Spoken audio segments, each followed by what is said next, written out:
कहानी शुरू होती है रात को। हम एक लड़की को देखते हैं जिसका नाम टेस था। सबने नौकरी के सिलसिले में इस शहर में आई थी। इधर टाउन में इसने एक घर अपने रहने के लिए किराए पर लिया था, मगर खैर वो उस घर की चाबियां भूल आती है, इसीलिए ये उस कंपनी में कॉल करती है जिससे इसने ये घर किराए पर लिया था और अपनी गाड़ी में वापस जाकर बैठ जाती है ताकि कंपनी वाले इसको चाबियां लाकर दे सकें। तभी ये महसूस करती है कि शायद उस घर में कोई है। दोबारा से घर की तरफ आकर घर का दरवाजा बजाती है और खिड़की से भी देखने लगती है। उस घर में एक लड़का था जो दरवाजा खोलता है। ये उसको बताती है कि एक कंपनी से उसने ये घर किराए पर लिया है, मगर वो लड़का टेस को ये बताता है कि उसने भी ये घर किराए पर लिया है। मतलब कंपनी वालों ने दो लोगों को इस घर को किराए पर दिया था। बाहर बहुत ज्यादा बारिश हो रही थी, इसीलिए वो लड़का टेस को अंदर आने का कहता है। टेस की भी मजबूरी थी, इसीलिए वो अंदर आ जाती है और पूरे घर को चेक करने लगती है ताकि यहाँ पर कोई गड़बड़ ना हो। अब वो लड़का उसको अपने पेपर दिखाता है जिस कंपनी से उसने घर को किराए पर लिया था। टेस उससे कहती है, ठीक है, ये घर तुम्हारा है, तुम यहाँ पर रह सकते हो, मैं अपनी गाड़ी में बैठकर कुछ सोचती हूँ। मगर वो लड़का उससे कहता है, नहीं, मुझे ऐसे बिल्कुल अच्छा नहीं लगेगा, तुम चाहो तो आज की रात तुम यहीं पर रह सकती हो। और उसके लिए चाय बनाने लगता है। लेकिन टेस साथ साथ अपने लिए कमरा भी किराए पर ढूंढ रही थी। वो लड़का बताता है, अभी तुम्हें कोई कमरा नहीं मिल सकता, तुम ऐसा करो, आज रात यहीं पर रुक जाओ, तुम चाहो तो मेरे कमरे में सो सकती हो, मैं इधर ही सोफे पर सो जाऊंगा। अब जब वो कमरे में जाती है तो ये उस लड़के का पर्स देखती है जिसमें से ये आईडी कार्ड की तस्वीर ले लेती है, इसलिए कि अगर इसके साथ कुछ गलत हुआ तो इसके पास कोई सबूत तो होगा। जब ये नहाकर बाहर आती है तो वो लड़का इसके लिए शराब की बोतल लेकर बैठा था। वह, तुम चाहो तो मेरे साथ बैठ सकती हो, जैसे तुमने चाय नहीं पी ऐसे ही ये भी मत पीना, क्योंकि मैं जानता हूँ तुम मुझ पर बिल्कुल एतबार नहीं करती। अब खैर टेस को आहिस्ता आहिस्ता इसकी बातों पर यकीन होने लगा था। टेस उसके साथ बैठकर थोड़ी और बातें करती है कि वो एक नौकरी के सिलसिले में यहाँ पर आई है, और कुछ देर बातें करने के बाद वो सोने चली जाती है। थोड़ी ही देर बाद टेस को कुछ महसूस होता है कि जैसे उसके कमरे का दरवाजा किसी ने खोल दिया हो। वो डर कर उठ जाती है। उसको ऐसा लग रहा कि कहीं वो लड़का तो इसके साथ नहीं कुछ करने वाला, मगर जब ये देखती है तो वो तो सो रहा था। अब ये उस लड़के को जगाकर उससे पूछती है कि कहीं तुमने तो ऐसा नहीं किया, क्या कह रही हो तुम, मैं तो सो रहा था। तभी हम देखते हैं इस घर में इन दोनों के अलावा कोई और भी था। अब खैर टेस दोबारा से सोने के लिए चली जाती है। जब वो सुबह उठती है तो उसको उस लड़के का लिखा हुआ एक कागज मिलता है जिसमें उसने लिखा था, मैं काम के सिलसिले में बाहर जा रहा हूँ, हम शाम को मिलेंगे। टेस भी अपने इंटरव्यू के लिए निकल जाती है, मगर जब वो इस घर से बाहर आकर देखती है तो इर्द गिर्द के सब घर उजड़े हुए थे। मतलब इस घर के अलावा उधर कोई भी नहीं रहता था, और ये बात इसको बहुत ज्यादा अजीब लगती है। ये बात वो अपनी बॉस से मिलने चली जाती है और उसका इंटरव्यू भी बहुत अच्छा हुआ था, यानी कि उसकी अब नौकरी भी लग गई थी। जब उसकी बॉस उससे पूछती है कि तुम कहाँ पर रह रही हो, तो जब वो इस टाउन और घर के बारे में बताती है तो बॉस कहती है वो जगह बिल्कुल अच्छी नहीं है, तुम जल्दी से वहाँ से निकलो। जब टेस अपना इंटरव्यू देकर दोबारा से घर आती है तो अब इसको खुद ही इस जगह से डर लगने लगा था। जब ये घर के अंदर जा रही थी तभी उधर एक आदमी आ जाता है। वो आदमी इसको इस घर में जाने से रोक रहा था, मगर टेस डर कर अंदर आ जाती है। वो आदमी से कह रहा था, देखो मेरी बात मानो, बाहर आ जाओ। ये बहुत ज्यादा डर जाती है और पुलिस को फोन करती है। खुद ही ये घर से जाने का फैसला करती है, अपना सारा सामान पैक करती है। फिर कुछ देर के बाद जब ये थोड़ा सा ठीक होती है तो ये वॉशरूम जाती है। उधर टिश्यू नहीं था। जब ये टिश्यू लेने बेसमेंट में जाती है तो उधर का दरवाजा खुद ब खुद बंद हो गया था और इसका फोन भी बाहर पड़ा था। अब ये उधर से बाहर जाने का रास्ता ढूंढ रही थी, तभी ये उधर दीवार के अंदर एक रस्सी देखती है। जब ये इसको खींचती है तो उधर से एक दरवाजा खुलता है। मतलब इधर एक और खुफिया दरवाजा था। ये अंदर नहीं जाती, जाहिर है इसको डर लग रहा था क्योंकि उधर बहुत अंधेरा था। काफी ज्यादा सोचने के बाद ये बल्ब के नीचे शीशा लगाती है ताकि उसके अग से अंदर रोशनी जा सके। अब जब ये अंदर जाती है तो अंदर इसको एक और कमरा मिलता है। उधर एक बेड, कैमरा था और एक बाल्टी भी थी जो खून से गंदी थी। वो ये सब देखकर बहुत ज्यादा परेशान हो जाती है क्योंकि इधर बहुत कुछ अजीब था। लेकिन अब तभी उधर वो लड़का भी आ जाता है। ये उसको खिड़की से आवाज देकर बेसमेंट खोलने का कहती है।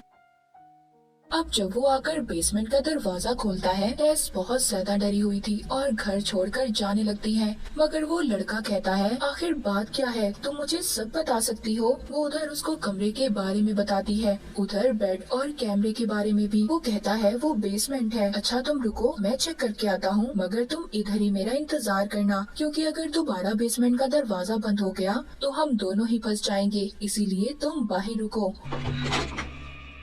अब वो अंदर जाता है, मगर जब वो लड़का काफी देर तक वापस नहीं आता, टेस उसको ढूंढने वापस बेसमेंट में जाती है और दरवाजे पर एक कुर्सी लगा देती है ताकि दरवाजा दोबारा से बंद न हो जाए। जब वो अंदर आती है तो इस बार इसको एक और रास्ता मिलता है, मतलब इस बेसमेंट के अंदर एक और बेसमेंट का रास्ता था। वो डरते डरते उसके अंदर जाती है। उधर उसको उस लड़के की आवाज आ रही थी जो कह रहा था, प्लीज मेरी मदद करो। जब ये जाकर देखती है, उधर लड़का इसको कहता है, इधर कोई और भी है जिसने मुझे काटा है, हमें जल्दी से यहाँ से जाना होगा। तभी अचानक से वहाँ पर एक अजीब सी औरत आती है जो दिखने में बहुत ज्यादा खौफनाक थी और उस लड़के का सर दीवार में मार मार कर उसे मार देती है। इसके बाद हम कहानी में एक्टर लड़के को देखते हैं जो कहीं पर जा रहा था। इसको फोन आता है। फोन पर इसको बताया जो लड़की फिल्म में इसके साथ काम करती थी, उसने इस पर इल्जाम लगाया है कि इसने उसके साथ बदतमीजी की है, इसीलिए इसको कुछ दिन के लिए फिल्म से निकाला जा रहा है। अब ये एक्टर लड़का बहुत ज्यादा परेशान हो गया था। ये अपने मैनेजर के पास जाता है जो इसे कहता है कि ना तो तुम शहर छोड़कर कहीं पर जा सकते हो और ना ही अभी फिलहाल किसी भी फिल्म में काम कर सकते हो, कि उस लड़की ने इसके खिलाफ केस फाइल किया था। अब ये सब बातों से तंग आकर दूर अपने घर में रहने के लिए चला जाता है। कोई और नहीं बल्कि वो ही था जहाँ पर टेस और वो लड़का रहते थे। ये जब उनका सामान देखता है तो ये कंपनी को फोन करके पूछता है, क्या आपने मेरा घर किसी को रहने के लिए दिया था?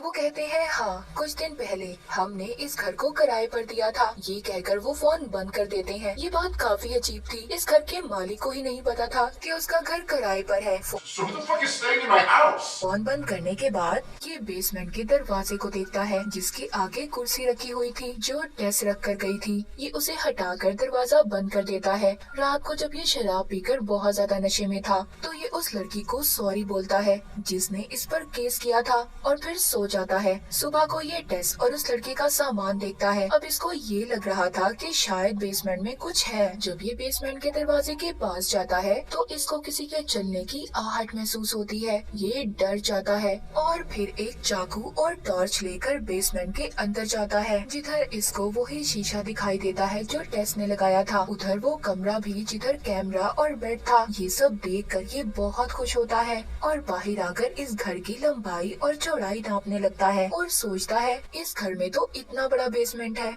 इस घर को तो मैं बहुत ज्यादा महंगा बेच सकता हूँ। और फिर वापस जाकर उस कमरे की लंबाई और चौड़ाई को नापने लगता है। इसको वो रास्ता भी मिल जाता है जो टेस ने देखा था, जिसे देखकर तो ये और भी ज्यादा खुश होता है जिधर पिंजरे भी रखे हुए थे। जब ये और आगे जाता है तो उधर ये एक और कमरा देखता है जिसमें टीवी पर शो चल रहा था कि छोटे बच्चों को कैसे रखा जाता है। तभी इसको अपनी तरफ कोई चीज आते हुए दिखाई देती है। ये वही औरत थी जिसने टेस के साथ वाले लड़के को मारा था और अब ये इस एक्टर लड़के को भी एक खुफिया गड्ढे में डाल देती है जिधर टेस इसको संभालती है। जी हाँ, टेस अभी जिंदा थी और इसी बेसमेंट में मौजूद थी। अब हम इस घर की पुरानी कहानी के बारे में जान पाते हैं कि ये सब क्यों हो रहा था। इस घर का जो असल मालिक था उसका नाम फ्रैंक था। अब वो बेबी डिलीवरी का कुछ सामान खरीदता है जिसके बाद वो एक लेडी का पीछा करता हुआ उसके घर चला जाता है ये कहकर कि वो प्लम्बर है। उस लेडी के घर जाकर उसकी खिड़कियाँ खोल देता है। फिर जिसके बाद वो वापस अपने घर आ जाता है तो उसका पड़ोसी उससे कहता है कि मैं ये घर छोड़कर जा रहा हूँ। फ्रैंक कहता है तुम जाओ, मैं कभी भी यहाँ से नहीं जाऊँगा। जब वो घर का लॉक खोलता है उधर बहुत सारी दर्द भरी चीखने की आवाजें थी जो बेसमेंट से आ रही थी। अब खैर ऐसा क्यों था, फ्रैंक बेसमेंट में क्या करता था, ये हमें कहानी में आगे जाकर पता चलेगा। कहानी दोबारा से प्रेजेंट यानी मौजूदा वक्त में आती है। हम टेस को देखते हैं। टेस और वो एक्टर लड़का अभी भी खुफिया गड्ढे में कैद थे। टेस कहती है देखो तुम मुझसे डरो नहीं, खुद को संभालो। तभी वो औरत ऊपर से दूध की बोतल देती है और उससे कहती है इसे पी लो। वो एक्टर लड़का ऐसा नहीं करता। टेस कहती है देखो इसकी बात मान लो और एक बच्चे की तरह एक्टिंग करो, तभी तुम बच पाओगे। मगर वो ऐसा नहीं करता क्योंकि टेस तो ये समझ गई थी कि अगर ये ऐसा करेगी तभी इस औरत से बच पाएगी। मगर एक्टर लड़का जो उसकी बात नहीं मानता तो ये औरत इसको अपने साथ ले जाती है। इसके साथ ऐसे पेश आ रही थी कि जैसे ये कोई डरा हुआ छोटा बच्चा हो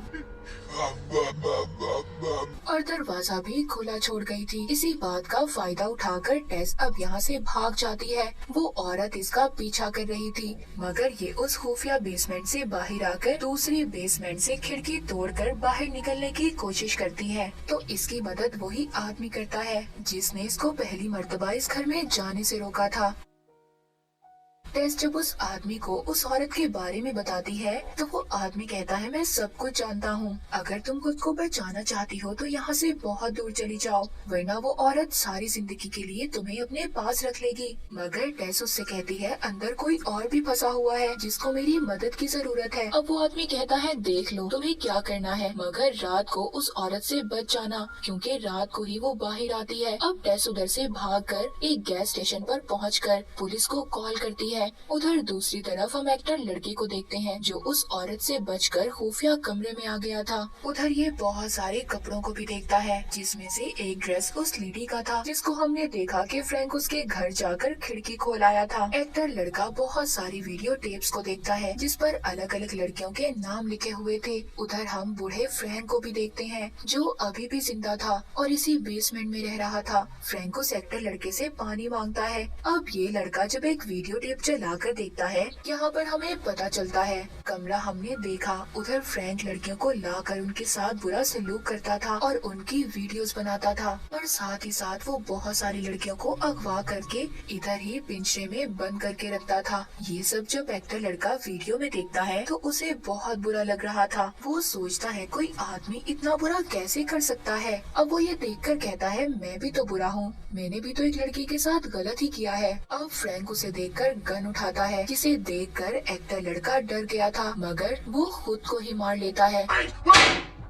उधर दूसरी तरफ टेस की बातों को पुलिस सीरियस नहीं ले रही थी। वो समझते हैं कि ये लड़की पागल है और हमसे झूठ बोल रही है। पुलिस वाले यहाँ से चले जाते हैं। अब टेस खुद ही घर की खिड़की तोड़कर अपनी गाड़ी की चाबियां लाती है। जब वो यहाँ से जाने लगती है तभी वो औरत उसकी गाड़ी के सामने आकर खड़ी हो जाती है और इसे पकड़ने की कोशिश करती है मगर टेस इसको गाड़ी से मारकर बेहोश करके खुद बेसमेंट के अंदर एक्टर लड़के को बचाने जाती है। तभी वो भी बाहर आ रहा था और डर से वो फ्रैंक की गन टेस पर चला देता है, ये समझ कर के उसके सामने वो ही पागल औरत है। वो टेस को संभाल कर बाहर लाता है। तभी वो आदमी भी उधर था जिसने टेस को इस घर में जाने से रोका था। वो इन्हें अपने साथ ले जाता है। अब ये उससे पूछते हैं कि आखिरकार ये औरत है कौन और हमसे क्या चाहती है। वो आदमी बताता है ये औरत 40 साल से इस घर में है मगर एक्टर लड़का कहता है, ऐसा कैसे हो सकता है, ये घर तो मेरा है। वो आदमी कहता है, कागजात के मुताबिक ये घर तुम्हारा होगा।